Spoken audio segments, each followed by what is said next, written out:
guys, Heather here. Have you ever had such cute patients that you've wanted to fill out some adoption papers and take them home with you? Well, that's happened to me a few times. I had this patient the other day and he was 91 years old. He was going down for a stress test and night shift said that he could go downstairs in a wheelchair. So nuclear medicine calls me and they're like, can this guy really go down in a wheelchair? He's 91. You know, because when you think of 91-year-olds in the hospital, you're thinking they don't move around very well, so going downstairs in the bed would be easier, right?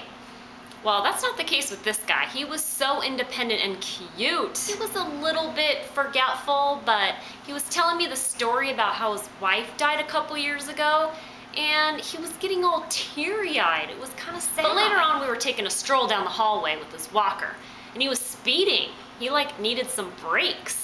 I was afraid he might get a speeding ticket, but I saw my manager in the hallway and he stopped me for a second. And when I turned around, the patient was opening the doorway to the stairwell and he was ready to go down 5 flights of stairs. I had to run over there and stop him because that wouldn't be a very good idea. Whew, that was close.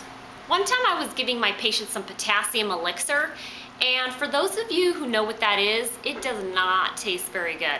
From what I hear, I've never tasted it, but I'm kind of curious. So I gave this to her and I said, okay, you know, here's your potassium shot. And she says, is this like a shot of whiskey? And I said, exactly. Now drink up. So she drinks it really fast and then she's like, yuck, that doesn't taste very good.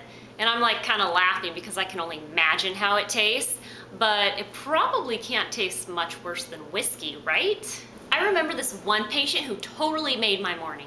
He was confused and in restraints, so he wouldn't jump out of the bed and hurt himself. And he would talk non-stop. Even when I was talking to my patient in the next bed, he would answer me thinking that I was talking to him. It was kind of hilarious. I would tell my patient, okay, Phil, you know, you gotta stay in bed because this guy wanted to get out of bed too, and I don't know why patients want to get out of bed so bad. So when I was telling my patient that he had to stay in bed, I hear this voice from around the curtain. And he's like, okay, I will. And he continues to answer me every time I ask my patient a question. He wasn't even my patient, but he had me laughing pretty good that morning. I was kind of sad when he had to move to another room. Well guys, patients are awesome. So have a great day and I'll talk to you later, okay? Bye.